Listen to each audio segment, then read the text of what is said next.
Reste ici, ça va t'intéresser.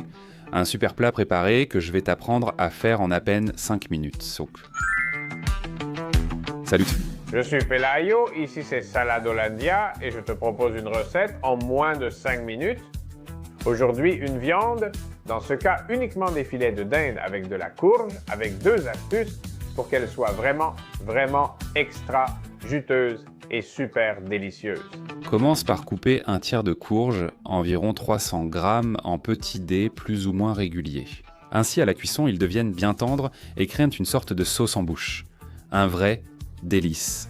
Dispose tous les dés dans une grande assiette. Donne-leur beaucoup de saveur, j'aime ajouter plusieurs petites choses. Fais pas tant de choses, des trucs au début. Du sel comme toujours pour relever les saveurs. Aussi du poivre noir fraîchement moulu, aussi du romarin qui apporte de l'arôme en plus d'une certaine saveur. Beaucoup d'ail en poudre, n'hésite pas à en mettre pour donner de la puissance, et du paprika doux, fort ou un mélange, ainsi qu'un bon filet d'huile. Tu vas bien tout mélanger pour que chaque morceau ait un peu de chacune des saveurs. C'est ce qu'on recherche, et des filets, dans mon cas de dinde, mais tu peux utiliser celui que tu veux. Et voici l'astuce. Un peu de jus de citron, comme tu l'entends, c'est l'agrume, ça va aider à mieux saisir la viande, et aussi un peu d'huile. N'oublie pas de mettre un peu de chaque chose sur les 2 faces des filets, comme ça ils sont bien enduits. Mais attention, avec les mains bien propres... Même si ça te surprend. Le jus a cet effet acide, cet effet citronné qui va permettre de mieux saisir la viande. Elle restera beaucoup plus juteuse, c'est surprenant, mais ça marche. Abonne-toi. Saisir la viande est optionnel, mais ça permet aussi de garder tout le jus à l'intérieur, la rendant plus tendre. Donc, huile bien chaude et 1 minute de chaque côté, juste pour qu'elle soit bien dorée à l'extérieur. Ainsi, tout le jus reste à l'intérieur, ce qui rend la viande beaucoup plus tendre. Après 1 minute de chaque côté, on les retire. Ça va aller au four pour avoir encore plus de saveur.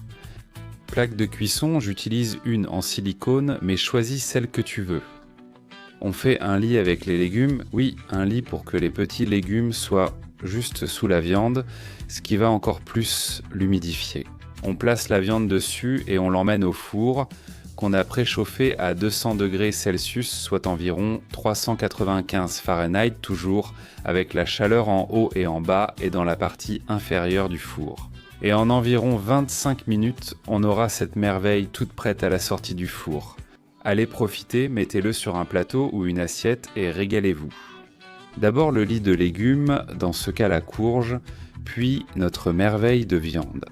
Vous voyez qu'elle reste intacte, avec la même épaisseur, toute la saveur à l'intérieur, un vrai régal qui ne demande presque aucun effort. Regarde. Regarde. Regarde. Quel plat on a préparé en un rien de temps. J'ai toujours le même doute.